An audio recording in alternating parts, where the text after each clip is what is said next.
Une jeune fille de 12 ans avait été enfermée dans l'obscurité pendant 11 ans par son propre oncle, sans aucune information personnelle dans aucun système. C'était comme si elle n'existait pas, jusqu'à ce qu'un milliardaire voie son regard. Vide, paniqué et trop silencieux pour l'enfance. C'est à ce moment-là qu'a commencé son voyage pour récupérer la lumière. Pour un enfant que le monde avait oublié, le ciel était d'un gris gras, comme si quelqu'un avait répandu une poignée de cendres sur la fenêtre de la ville. Le bureau d'aide sociale était froid et le cliquetis du stylo du greffier résonnait comme un coup de poing sur une pierre tombale. Irène entra lentement, timidement, comme quelqu'un pataugeant dans une eau inconnue. Elle avait une quarantaine d'années, les yeux presque aveuglés et le dos courbé comme si elle avait vécu des vies d'épuisement. À côté d'elle, Elina bougeait comme une petite ombre, tête baissée, les mains serrées dans la jupe de sa mère. Silencieux, ne regardant personne. Au fond de la pièce, Daniel Reed, un milliardaire de la technologie, venait de signer des documents pour financer une fondation pour les enfants maltraités. Il n'était pas habitué à des endroits comme celui-ci, mais aujourd'hui, il voulait prendre personnellement la décision. Il voulait voir par lui-même ce dont les gens avaient besoin. Alors qu'il s'apprêtait à partir, Daniel s'arrêta net lorsqu'il aperçut la mère et l'enfant, silencieux, comme habitués à vivre à même le sol. Elina ne s'est pas assise, même s'il y avait un long banc propre dans la salle d'attente. Elle restait là, le dos appuyé contre le mur comme une ombre essayant de disparaître. Les yeux fixés sur le sol, les pieds croisés, les épaules voûtées. La réceptionniste fit un geste doux vers le banc. « Tu peux t'asseoir, chérie. » Elina secoua la tête presque imperceptiblement, ni avec des mots, ni avec son visage, juste un souffle retenu dans sa poitrine. Daniel remarqua que ce n'était pas que la fille ne savait pas comment s'asseoir. C'était qu'elle n'osait pas, rester assise était un péché. Quelque part dans son passé, le simple fait de se pencher lui faisait écraser une main sur la nuque. La réceptionniste fronça les sourcils, regardant la jeune fille, puis sa mère. « Quel âge a-t-elle » Irène répondit doucement, comme si elle avait peur que ses propres mots se brisent. 12. Le bureau tout entier se figea. Daniel arrêta de boutonner son manteau, son regard s'attardant sur Elina et les petites épaules qui tressaillirent à l'approche d'un membre du personnel. La jeune fille recula derrière sa mère. Aucune réaction verbale, juste un mouvement si léger qu'il était presque invisible. Mais cela n'a pas échappé à Daniel. Il avait vu des enfants blessés. Ils avaient le même regard, la peur, pas le regard des enfants. Pas d'éclat, pas d'émerveillement, pas d'innocence, seulement de la peur. Constant, comme si le monde entier était un couteau. La réceptionniste se leva, les yeux toujours fixés sur Elina. « En quelle année es-tu » Elina n'a pas répondu. La main qui tenait la jupe de sa mère tremblait. Daniel fit un pas en avant. « Excusez-moi, dit-il doucement, est-ce qu'elle va bien » Irène tourna la tête, le visage hanté. « Nous sommes ici pour demander une assistance médicale, murmura-t-elle. Mes yeux. Je ne vois plus clairement. Le membre du personnel a demandé, la fille ? Ne va-t-elle pas à l'école ? Encore du silence. Irène n'a pas répondu, n'a pas nié, n'a pas expliqué. Juste un long soupir, comme si tout s'était passé il y a si longtemps que les mots n'avaient plus d'importance. Daniel regarda Alina. « Quel est ton nom » La jeune fille resta là, regardant Daniel, mais sa main relâcha la jupe de sa mère, serrant le poing à son côté. « Je pense, » a déclaré Daniel en se tournant vers le personnel, « nous devrions probablement faire appel à un spécialiste pour une évaluation. » L'employé hocha la tête et commença à taper sur le clavier, les doigts maladroits comme si elle n'avait jamais tapé sous le regard d'un millionnaire auparavant. Daniel s'éloigna du comptoir et resta un moment silencieux près de la fenêtre, regardant le parking mouillé par la pluie, mais ses yeux ne voyaient pas vraiment la rue. Ils étaient toujours fixés sur le visage d'Elina. Sur les petites épaules qui sautaient à la moindre approche. Sur les yeux qui n'ont jamais levé les yeux. « Avez-vous déjà vu un enfant qui ne sait pas pleurer » Daniel a demandé à son assistant, la voix basse. Non pas parce qu'ils ne sont pas tristes, mais parce qu'ils ont appris à ravaler leurs larmes pour ne pas se faire battre parce qu'ils pleurent. L'assistant n'a rien dit. Il se tourna vers le bureau d'assistance sociale. Elina était toujours là. Les gens parlaient autour d'elle, mais personne ne lui parlait vraiment. Daniel s'approcha lentement. Il s'agenouilla et tendit la main, sans la toucher, mais en l'offrant simplement en silence. « Petit, y a-t-il quelque chose que je puisse faire pour t'aider » Pour la première fois, Elina leva les yeux.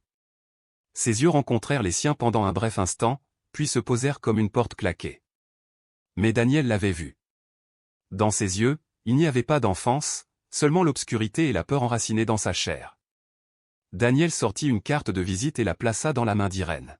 « Je m'appelle Daniel Reed. Je suis prêt à vous aider si vous et votre fille en avez besoin. Veuillez me contacter. » Irène ne regarda pas la carte, mais elle hocha très légèrement la tête, comme quelqu'un qui était trop habitué à être rejeté, maintenant surpris d'être entendu. Daniel se retourna, regardant une dernière fois Elina. La jeune fille regardait ses pieds, la main serrée, les ongles enfoncés dans sa paume jusqu'à ce qu'elle devienne blanche. Il se murmura, mais assez fort pour que quelqu'un l'entende, un enfant ne devrait pas avoir des yeux comme ça. La ruelle du bidonville ne captait presque pas la lumière du soleil, comme si elle refusait de l'éclairer. Le numéro 46, avec ses murs écaillés et son toit de travers, était silencieux comme un vieux carton oublié au milieu d'un tas de canettes rouillées. Elina a lentement suivi sa mère après son retour du bureau d'aide sociale. Ses pas ne faisaient aucun bruit, comme si même ses sandales savaient que cet endroit n'avait pas le droit d'être bruyant. Irène a tâtonné avec la serrure. Elle ne dit rien, se contenta de toucher la serrure, puis le cadre de porte en bois pourri, familier à son toucher. À l'intérieur, il faisait noir. Il ne s'agit pas d'une obscurité provoquée par un manque de lumière, mais d'une obscurité délibérée. L'obscurité des couvertures noires clouées sur les fenêtres. L'obscurité des ampoules a disparu depuis longtemps. L'obscurité d'un endroit où les gens ne vivaient pas, mais où ils duraient. Un grognement résonna du coin de la maison. Léonard. Elina se figea. Son corps recula instinctivement. Sa main serrait la jupe de sa mère, mais personne ne la retenait. Irène continuait d'avancer, sa main traçant le mur comme une personne aveugle, mémorisant chaque fissure pour s'orienter. Le bruit d'une chaîne qui traîne sur le sol. Une silhouette grande et volumineuse émergea de l'ombre, vêtue d'un débardeur jaune taché, empestant l'alcool. Sale poubelle. Qu'est-ce que vous êtes allé mendier cette fois-ci? Léonard n'a pas attendu de réponse. Il attrapa l'épaule d'Elina, la tirant à l'intérieur comme un sac de sable. Elina n'a pas crié. Elle savait que pleurer ne ferait qu'empirer les choses. Il la traîna à travers le salon exigu où ce qui était autrefois un salon, maintenant juste un endroit pour les canettes de bière et les fils électriques qui pendaient. Il l'a jetée sur une chaise en bois avec une jambe manquante, la forçant à s'asseoir. Sa main, grosse comme un oiseau de proie, attachait une corde autour d'elle. « Combien de fois vous l'ai-je dit? Qui vous a donné la permission de regarder des inconnus ?» Elina avait le souffle coupé. Un chiffon lui était fourré dans la bouche. Ses yeux s'écarquillèrent, fixant d'un air absent l'ampoule éteinte du plafond. Léonard recula, examinant la chaise comme s'il venait d'accomplir une tâche essentielle. Il expira brusquement, puis pointa un doigt vers le visage d'Elina. « Regarde-toi. Une vraie poubelle.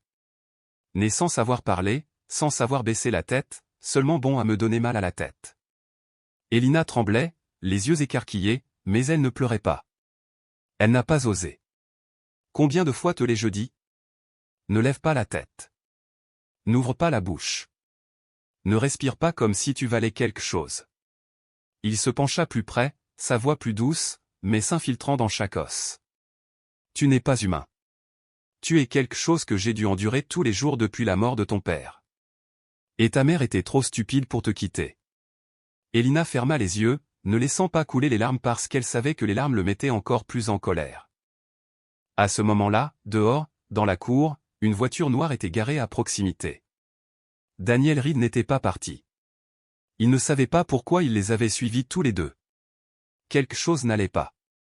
Ce sentiment de malaise était resté en lui depuis qu'il avait regardé Alina dans les yeux au bureau. Puis, il entendit un bruit venant de l'intérieur, comme si quelque chose était traîné.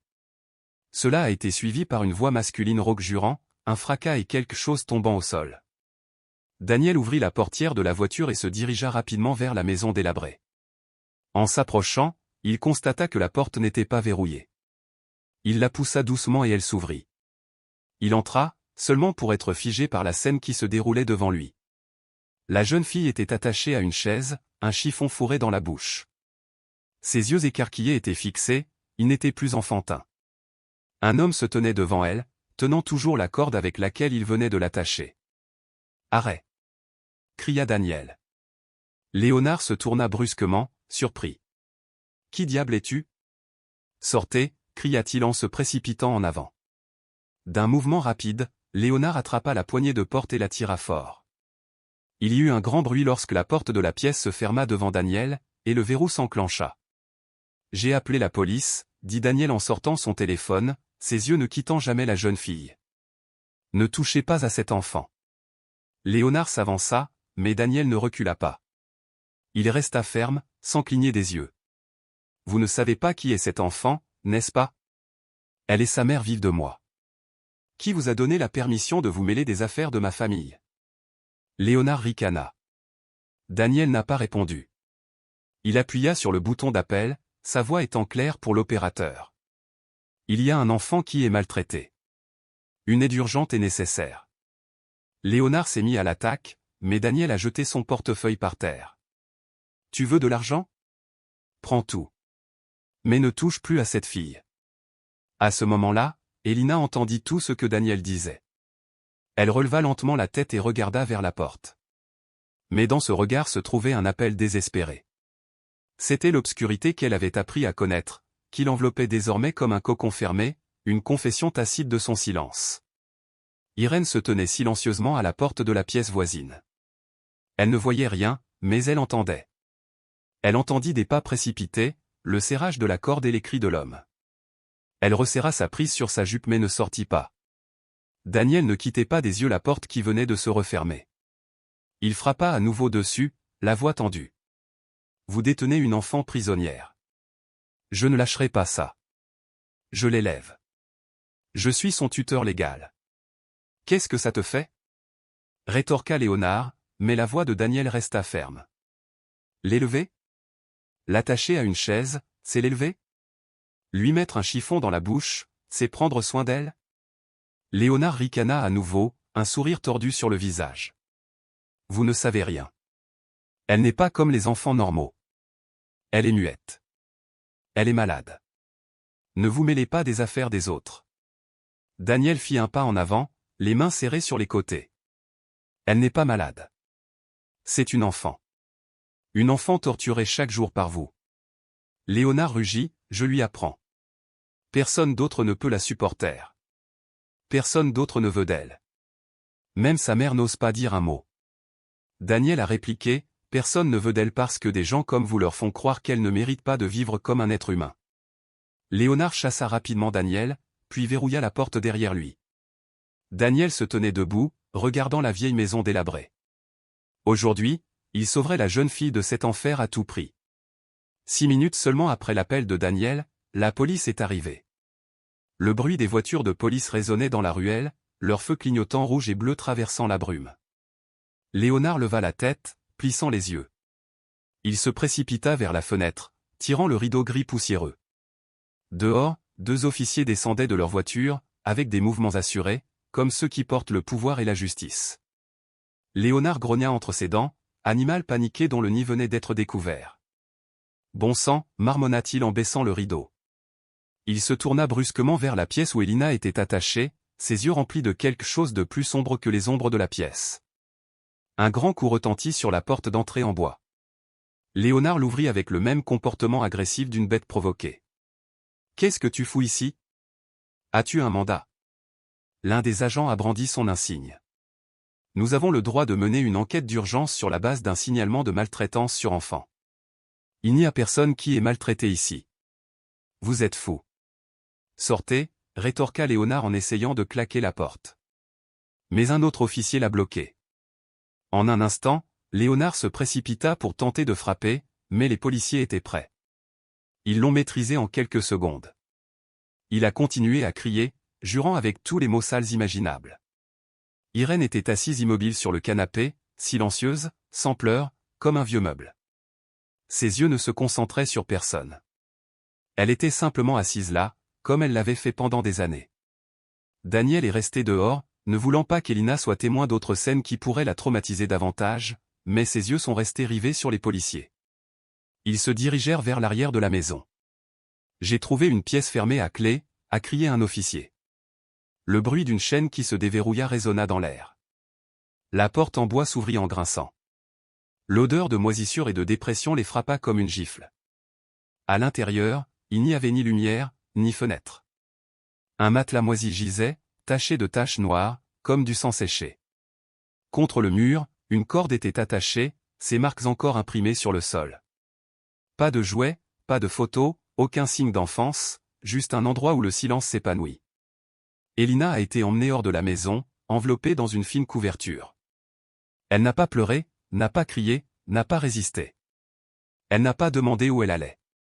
Elle ne savait pas ce que le monde extérieur lui ferait, mais au moins, elle n'était plus à cet endroit. 2 policiers ont tenu Léonard fermement, menotté, le poussant hors de la porte de la maison moisie. Il se débattit, sa bouche crachant des injures, ses yeux flamboyants alors qu'il croisait Daniel et Elina. Irène a ensuite été emmenée dehors. Elle n'était pas menottée, mais ses pas étaient lourds, comme si elle ne savait plus où elle allait. Ses yeux étaient voilés, flous, et elle ne regardait ni Daniel, ni Elina, ni personne. Un officier a parlé à Daniel. Tous 2 seront emmenés au commissariat pour être interrogés. L'homme est détenu parce qu'il est soupçonné de maltraitance sur enfant. La femme doit faire l'objet d'une évaluation de sa capacité à prodiguer des soins. Daniel hocha la tête en silence, regardant la silhouette de Léonard pousser dans la voiture de police. Puis son regard se tourna vers Elina, jurant silencieusement qu'il ne laisserait plus cet homme lui faire du mal. Daniel marchait à côté de la civière pendant que les ambulanciers l'emmenaient à l'ambulance.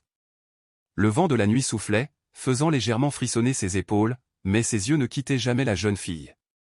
Il lui a donné une petite bouteille d'eau. Elina l'a pris, mais n'a pas bu. Elle le regarda non pas pour lui demander la permission, mais comme si elle vérifiait s'il disparaîtrait si elle cligne des yeux. Ses yeux s'accrochaient à lui comme une encre dans une mer noire. « Tu es en sécurité maintenant, murmura doucement Daniel. La jeune fille a été emmenée dans un hôpital psychiatrique pour enfants environ 20 minutes plus tard. Dans la salle d'attente, personne ne parlait. Seul le tic-tac de l'horloge murale et les pas des infirmières qui passaient dans le couloir rompaient le silence. Daniel était assis en face du docteur Marie, une femme d'une 50aine d'années aux cheveux grisonnants, aux yeux expérimentés, mais d'une douceur qui ne s'était pas perdue avec le temps. « Cette fille n'a pas dit un mot, dit lentement Daniel. Je n'ai même pas pleuré. » Marie hocha la tête. Elle a été complètement coupée du langage pendant longtemps. Cela affecte gravement son développement cognitif et communicationnel. Peut-elle récupérer? Demanda Daniel. Marie s'arrêta un instant.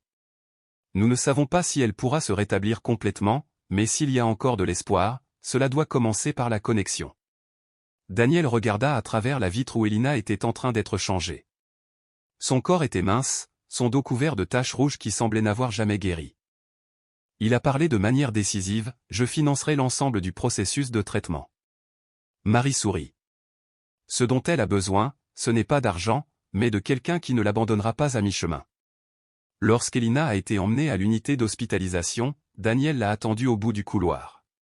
Il tenait une petite poupée tricotée au visage rond, aux cheveux bruns et aux yeux bleus brodés. Il s'assit sur une chaise, plaça la poupée dans sa paume et attendit. Elina s'approcha. Elle ne regardait pas la poupée, ne le regardait pas, mais ses yeux ne le quittaient jamais, comme si elle avait peur que si elle ne faisait pas attention, ils disparaissent.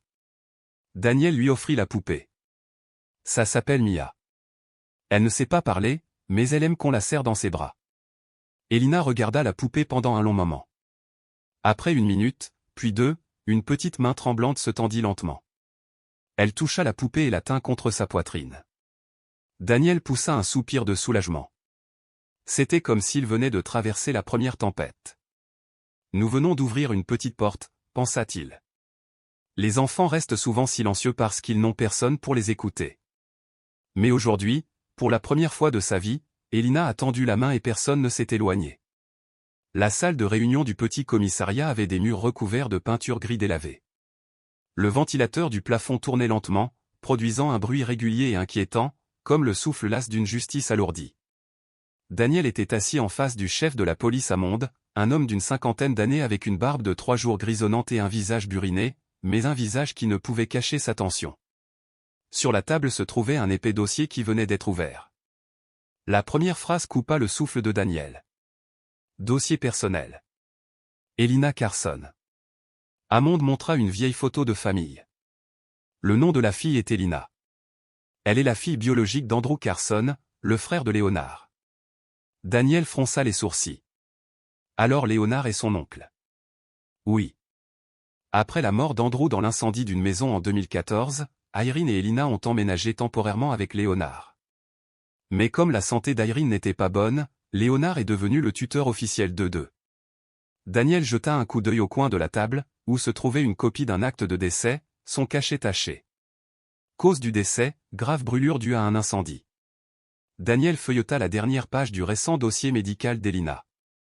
Les mots étaient imprimés en gras, froid comme un couteau, état nutritionnel, graisse corporelle seulement 6%. Anémie chronique.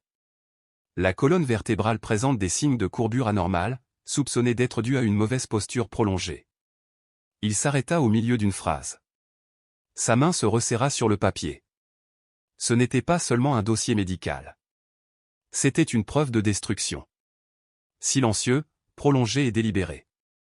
Il posa le dossier et ferma les yeux un instant, non pas parce qu'il n'osait plus regarder, mais parce que s'il le faisait, il craignait de crier dans cette salle de réunion déjà lourde.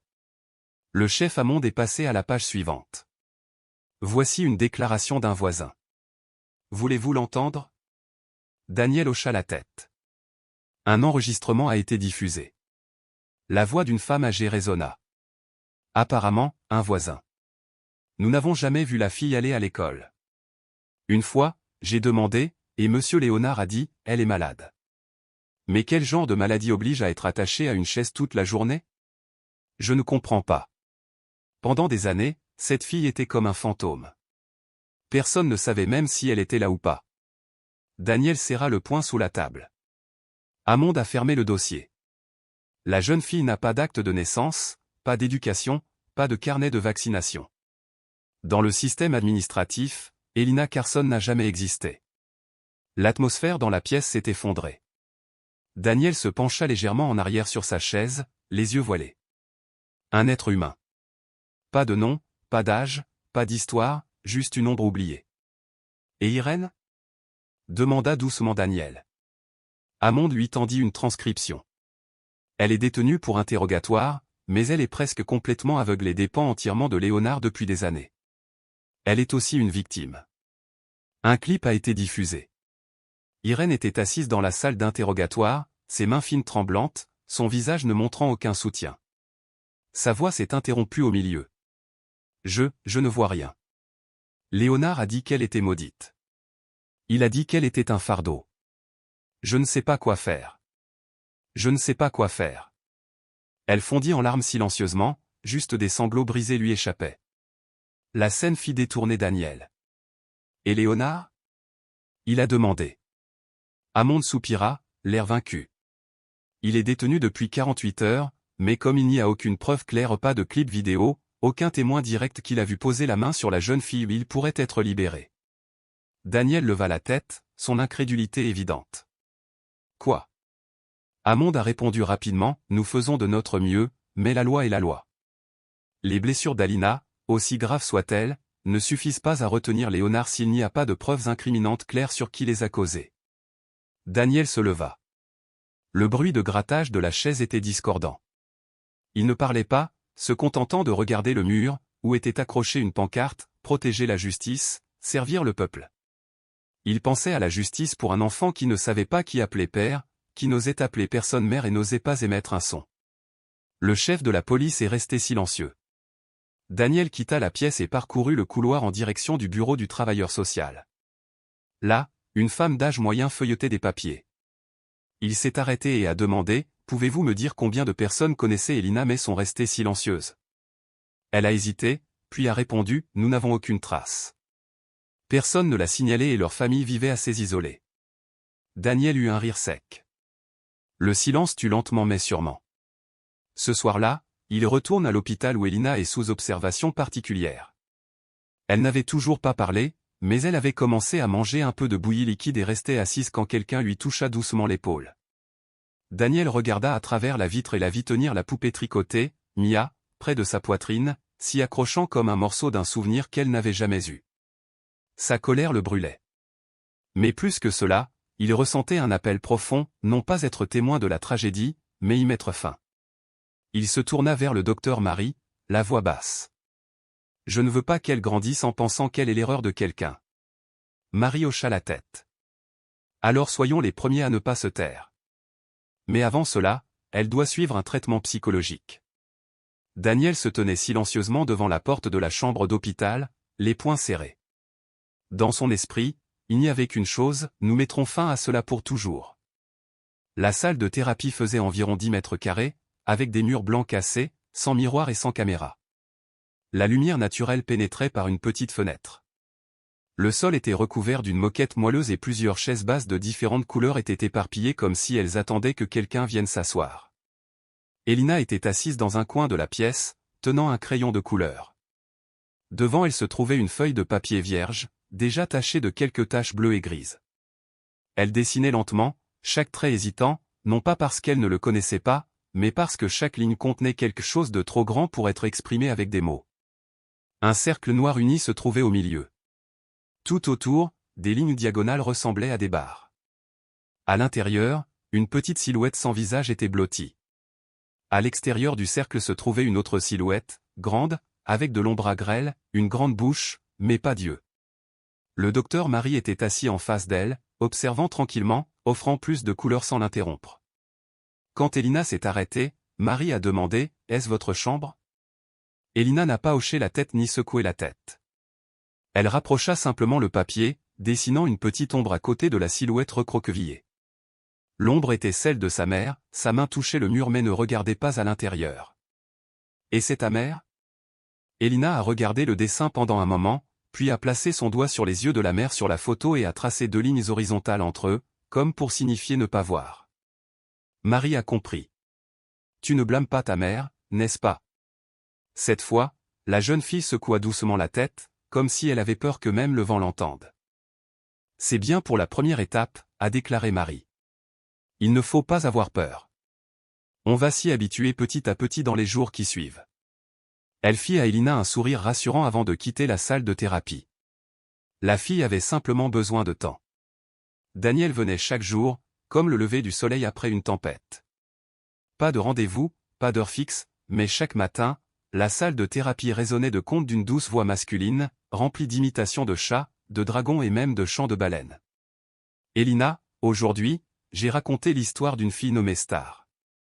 Elle a vécu dans une boîte pendant 10 ans, mais elle a quelque chose de spécial. Elina n'a pas demandé « Qu'est-ce qu'il y a de spécial ?» Mais ses yeux s'illuminèrent comme si elle savait qu'elle était sur le point d'entendre quelque chose que personne ne lui avait jamais dit auparavant. Daniel a poursuivi, dans cette boîte, elle a caché une étoile. Et quand quelqu'un a ouvert la boîte, l'étoile brillait toujours. Pour la première fois depuis plusieurs jours, Elina sourit très légèrement, sans bruit, juste les coins de sa bouche se contractant, ses yeux brillant d'un soupçon d'étincelle. Daniel ne s'est pas arrêté là. Hier, j'ai rencontré un écureuil qui parle français. Il m'a dit qu'il voulait être ami avec toi, mais il est un peu timide. Tu aimerais ça ? Elina pencha la tête, serrant la poupée tricotée contre sa poitrine. Cette fois, elle ne se détourna pas. Une semaine plus tard, pendant la thérapie, Elina dessinait à nouveau. Mais cette fois, le dessin présentait un nouveau personnage se tenant à l'extérieur du cercle noir, tenant une petite lampe et la plaçant près des barreaux. Ce personnage avait des cheveux, des yeux et un nom. « Est-ce qu'Elina a dessiné oncle Daniel ?» demanda Marie, ses yeux remarquant le « D » griffonné sur la main du personnage. Elina ne répondit pas. Elle a juste dessiné un petit cœur sur la poitrine du personnage, puis s'est arrêtée et a posé le crayon. La porte s'ouvrit et Daniel entra, poussant un cancan semblable à celui d'un canard. Coin coin. Est-ce que quelqu'un a appelé le docteur Canard aujourd'hui ? Elina se retourna, les yeux brillants. Mais aujourd'hui, elle ne reste pas assise. Elle avançait lentement et avec hésitation, comme si même le sol pouvait s'effondrer sous ses pieds à tout moment. Elle lui prit la main sans parler et l'attira doucement vers le dessin en lui montrant le personnage à la lampe, la main tenant la lettre « D ». Après cela, elle posa sa main sur sa poitrine, là où son cœur battait doucement, mais il battait toujours. Daniel ne dit rien pendant les premières secondes. Sa main resta suspendue dans les airs, puis serra doucement celle de la jeune fille. La prise était légère, chaude, peu exigeante et sans force. Il se pencha en murmurant, comme s'il craignait que la pièce entière ne brise ce moment. « Tu n'as pas besoin de parler pour l'instant. Je t'entends. Marie se tenait derrière, serrant fermement le dossier de traitement. Elle s'est détournée. Il existe des types de reprises qui ne figurent pas dans les statistiques, qui ne peuvent pas être mesurés par des indicateurs. Ils ne peuvent être ressentis que par la respiration. Dans un monde autrefois silencieux jusqu'à l'étouffement, Elina avait répondu par la seule chose en laquelle elle avait confiance, une main posée sur son cœur. Et Daniel, qui n'avait pas attendu les mots, avait tout entendu. Le ciel était couvert tout l'après-midi. D'épais nuages semblaient avaler les dernières lueurs du jour.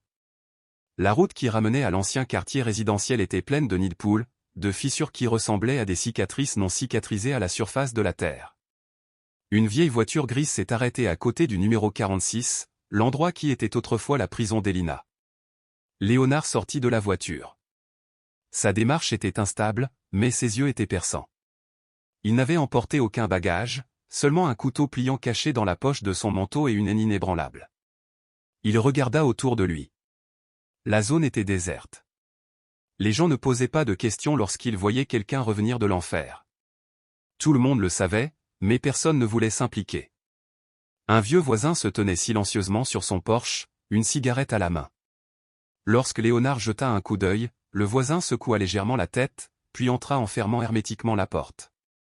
Léonard marmonna, « Tu penses que mon arrestation est la fin, hein ?» Il a ouvert la porte de la maison. L'odeur familière de moisissure s'en dégageait. Irène était assise recroquevillée dans un coin du lit, ses mains cherchant une vieille photo usée. « Elle n'est plus là, dit-elle doucement. » Il n'était pas clair si elle parlait à Léonard ou si elle se le rappelait. Léonard eut un léger sourire. Il n'a pas discuté, n'a pas frappé, il a juste reniflé et a ouvert le placard, en sortant une vieille casquette de baseball. Pendant qu'Irène enfouissait sa tête dans l'oreiller, Léonard glissa doucement le couteau dans sa poche et sortit. Ce soir-là, Daniel est arrivé à l'hôpital plus tard que d'habitude. Le travail l'avait entraîné à de longues réunions, mais cela ne l'empêchait pas de faire un détour par l'hôpital à la tombée de la nuit. Il s'est arrêté devant l'unité d'hospitalisation. La porte vitrée reflétait la faible lumière jaune. Alors qu'il se préparait à entrer, une silhouette sombre apparut au loin dans le couloir. C'était lent, courbé, mais la façon dont la personne bougeait les épaules voûtées, pas lourd le faisait frissonner. Daniel accéléra le pas, essayant de mieux voir, mais la silhouette tourna à un coin et disparut. Une prémonition retentit dans son cœur, comme une alarme. Il sortit son téléphone et appelait directement Amande. « Léonard Carson, a-t-il été libéré ?» La voix à l'autre bout du fil hésita. « Oui, il a été temporairement libéré il y a 3 jours. Nous sommes toujours en train de rassembler des preuves pour poursuivre. Il a des antécédents de violence, mais il n'y a pas d'ordonnance d'éloignement. Qu'est-ce qui ne va pas ?» Daniel resserra sa prise sur le téléphone. « Je pense qu'il rôde dans les environs de l'hôpital. Je viens de voir quelqu'un qui lui ressemblait, beaucoup comme lui. Nous enverrons quelqu'un vérifier immédiatement, mais si vous voyez quelque chose de suspect, ne l'affrontez pas seul. » Daniel raccrocha, les yeux toujours fixés sur le couloir. Il ne le dit pas, mais son estomac était devenu froid. L'inquiétude commença à s'accrocher à lui comme du brouillard sur une fenêtre silencieuse mais persistante. 1 heure plus tard, dans l'obscurité derrière l'hôpital, Léonard se tenait adossé à la clôture. Sa main était profondément enfoncée dans la poche de son manteau, serrant le couteau. Il regarda la petite fenêtre où Elina s'asseyait souvent pour dessiner l'après-midi. La fenêtre était fermée et les lumières de la pièce étaient éteintes, mais pour Léonard, ce silence n'était pas paisible. C'était un défi. Cette petite morveuse, murmura-t-il entre ses dents, n'ouvrira jamais la bouche. Dans sa tête, des souvenirs confus revinrent, le bruit des cordes nouées, le bruit des portes qui se fermaient, le bruit des pas effrayants de la jeune fille marchant sur la pointe des pieds dans le couloir. Il ne se souvenait pas des dates, mais il se souvenait des yeux. Ses yeux n'étaient pas autorisés à lever les yeux. Il n'avait pas le droit de vivre.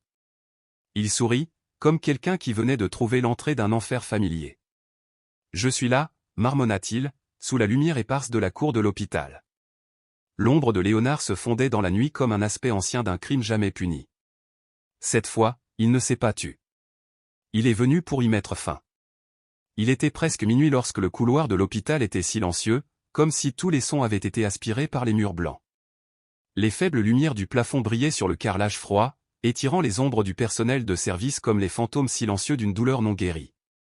Devant la chambre 203, la salle de thérapie spéciale d'Elina, 2 agents de sécurité montaient la garde. C'était l'ordre de Daniel après avoir soupçonné que Léonard rôdait dans l'hôpital. Chaque quart de travail durait 4 heures, leurs yeux ne quittant jamais la porte avec le panneau indiquant zone réglementée. À l'intérieur, Elina dormait. Elle tenait la poupée tricotée près de sa poitrine, sa respiration régulière, ses paupières battant comme si elle rêvait d'un rêve rare sans obscurité. Léonard s'accrochait aux ombres du couloir, les yeux fixés sur la caméra suspendue en hauteur. Il avait observé suffisamment longtemps pour connaître le délai entre les scans et les angles morts que les gardes risquaient le plus de négliger. Ce soir, il n'est pas venu menacer. Il est venu pour y mettre fin. Un garde venait de partir pour répondre à un appel et l'autre s'était temporairement retiré dans les toilettes. 40 secondes. C'est tout ce dont il avait besoin.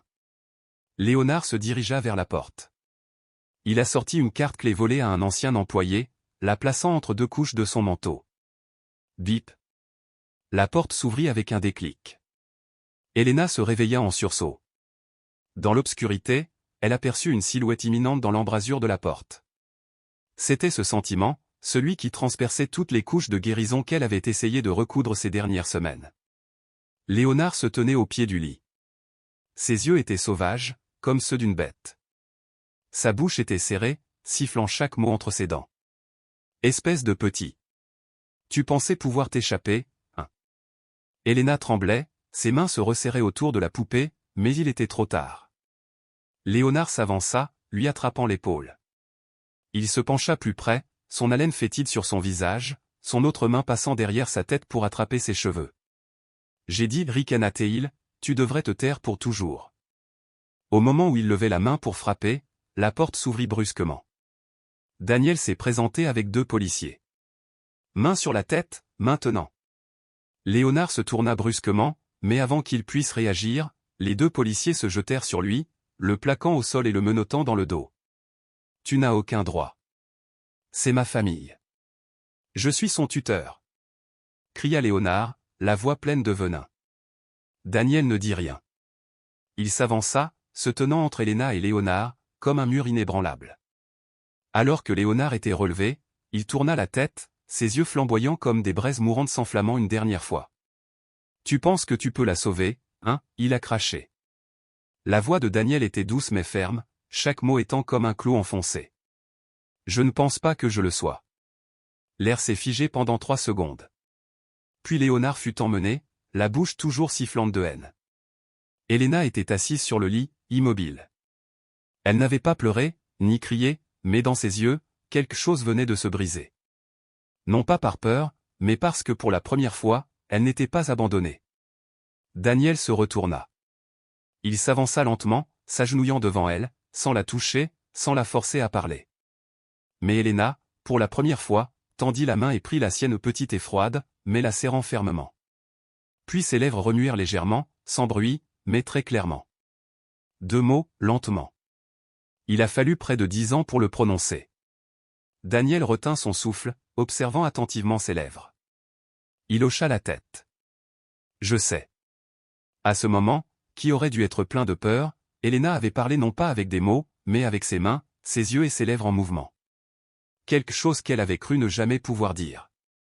Daniel avait écouté, sans avoir besoin de demander. La salle d'audience au 3e étage du palais de justice de district était brillamment éclairée par des plafonniers d'un blanc éclatant. Les rangées de sièges en bois étaient remplies de monde, si silencieux que le bruit d'une page qui se tournait résonnait aussi clairement que le vent soufflant dans la paume d'une main.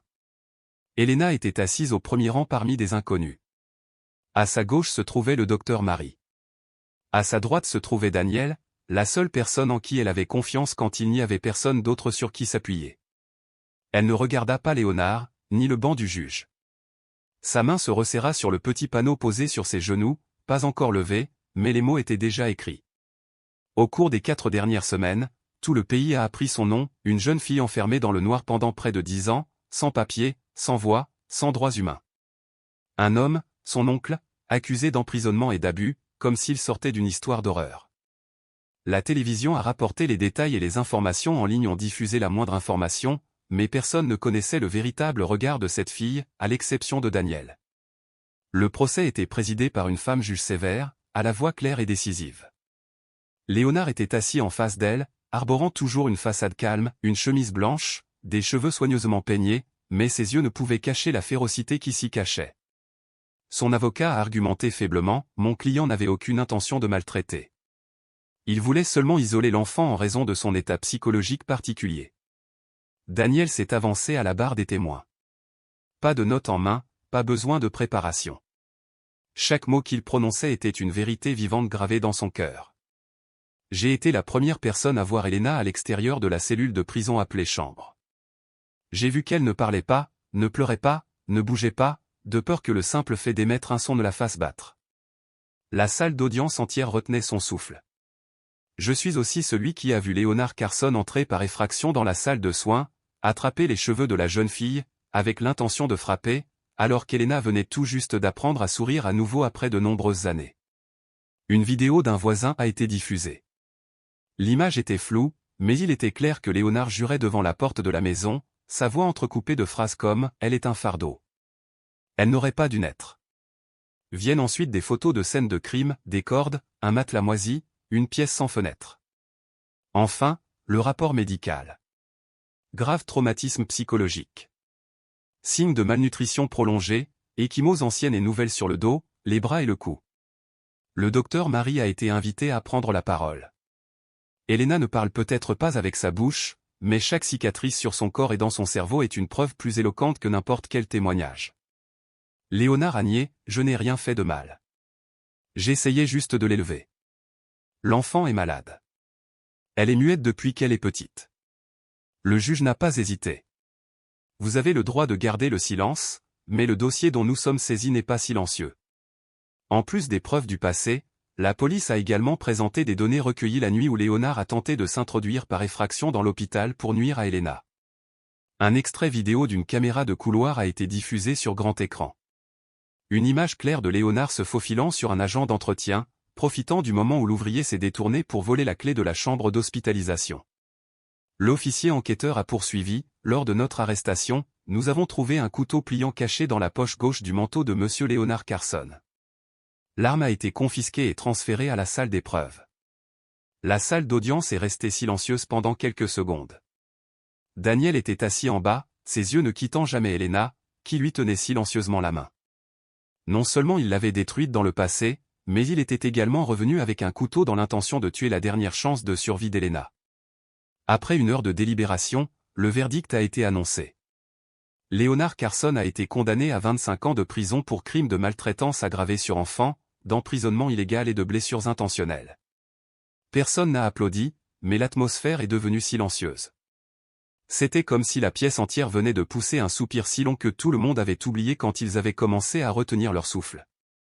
Irène, la mère d'Elena, n'a pas été poursuivie. Elle a été identifiée comme une victime totalement dépendante.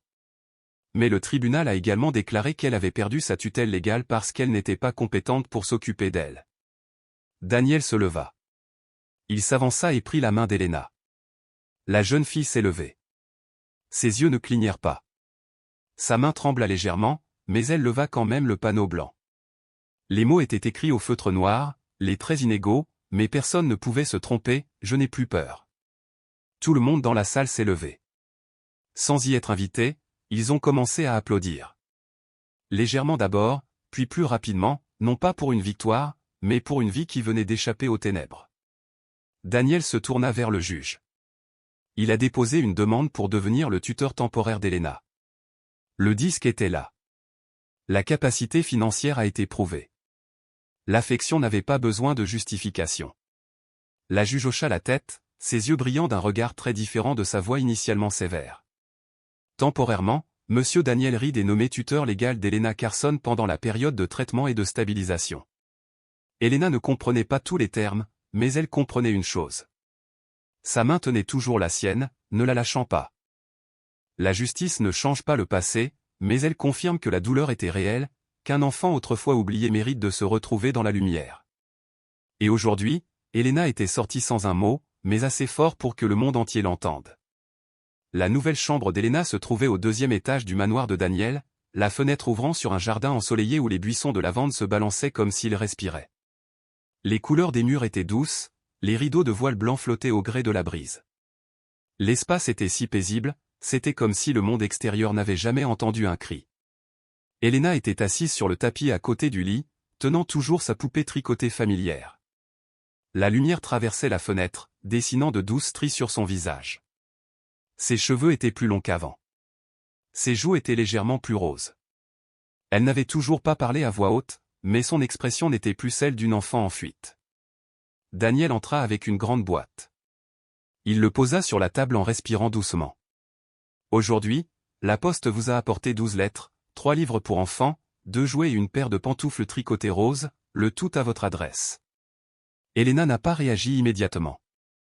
Elle leva vers lui un regard toujours un peu prudent, mais n'évitant plus. « Qu'est-ce qu'ils écrivent » demanda-t-elle avec ses mains en dessinant sur le petit tableau. Daniel sourit légèrement en prenant une enveloppe bleu clair. Une fille nommée Lily, âgée de 8 ans, a écrit « J'avais aussi peur du noir avant.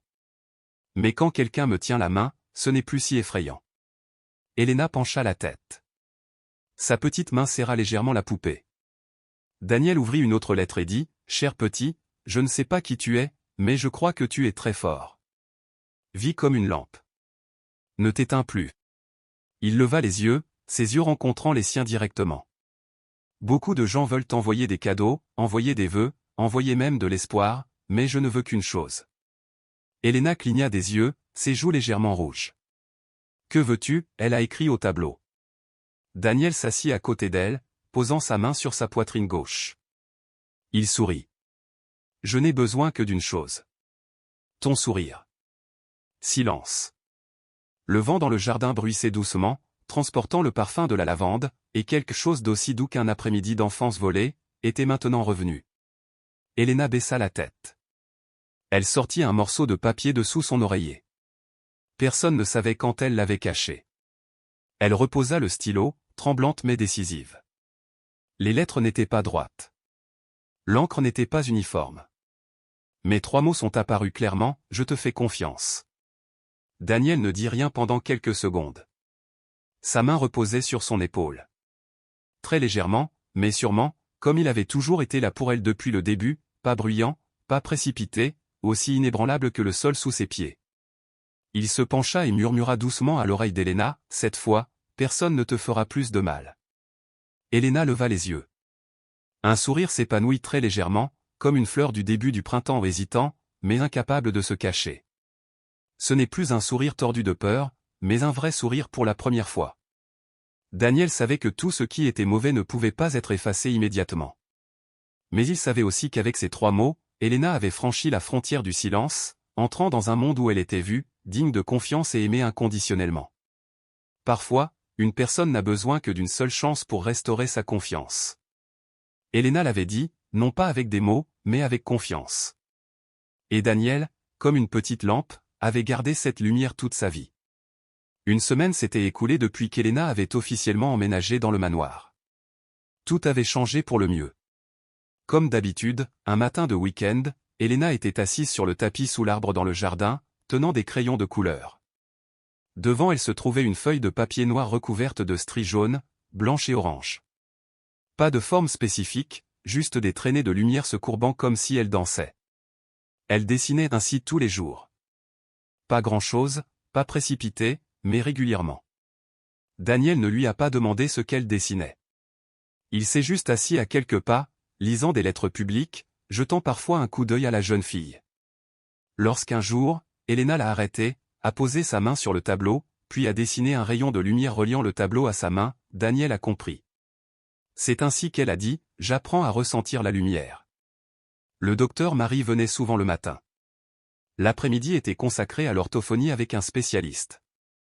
Elena ne parlait toujours pas, mais elle écoutait, se souvenait et commençait à réagir avec ses yeux, ses mouvements de main, voire un léger signe de tête. Irène était également venue vivre avec eux. Une petite pièce a été aménagée au rez-de-chaussée. Elle n'a pas dit grand-chose et n'a pas essayé de redevenir mère. Mais chaque matin, elle préparait toujours du thé et frappait à la porte d'Elena en guise de salutation maladroite. Daniel n'a pas forcé la mère et la fille à recommencer. Il a compris qu'il n'était pas nécessaire de combler certaines fissures, il fallait simplement apprendre à vivre avec. Cette nuit-là, la cour était calme. Daniel s'assit sur un tabouret, allumant la douce musique classique qu'il jouait toujours tous les soirs, Clair de lune, de Debussy. La chanson qu'il aimait depuis son enfance, aussi celle qu'il avait jouée pour Elena dès la première nuit où elle était venue vivre avec lui. Il pensait qu'elle dormait. La fenêtre de sa chambre était entr'ouverte, la lumière jaune dans la pièce projetait une petite silhouette recroquevillée avec la poupée tricotée sur le rideau, écoutant simplement la douce musique du piano dérivant dans la nuit comme une rivière de non-dit. Il n'a pas appelé. Il n'en avait pas l'intention. Il resta simplement immobile, observant, puis s'éloigna. Puis un tout petit bruit. Si petit qu'on aurait dit le vent. Oncle. Daniel releva la tête. Son cœur s'arrêta un instant. Daniel, la voix était faible mais claire. Aucune erreur. Aucune imagination. Il se retourna et entra dans la chambre de la fille. Elena était allongée sur le lit. Ses yeux étaient encore grands ouverts, mais sa main avait libéré la poupée. Elle le regarda, sans peur, sans l'éviter. C'était la première fois qu'elle osait prononcer le nom de quelqu'un. Daniel s'approcha, s'agenouilla devant le lit, prit la main de la jeune fille. Sa voix tremblait. « Tu viens de parler, Elena. Tu as parlé. » Elena sourit.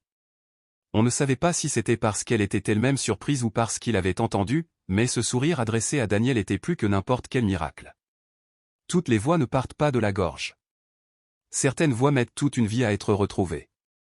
Cette nuit-là, Elena s'était retrouvée, avec 2 mots simples, mais suffisants pour réécrire toute sa vie.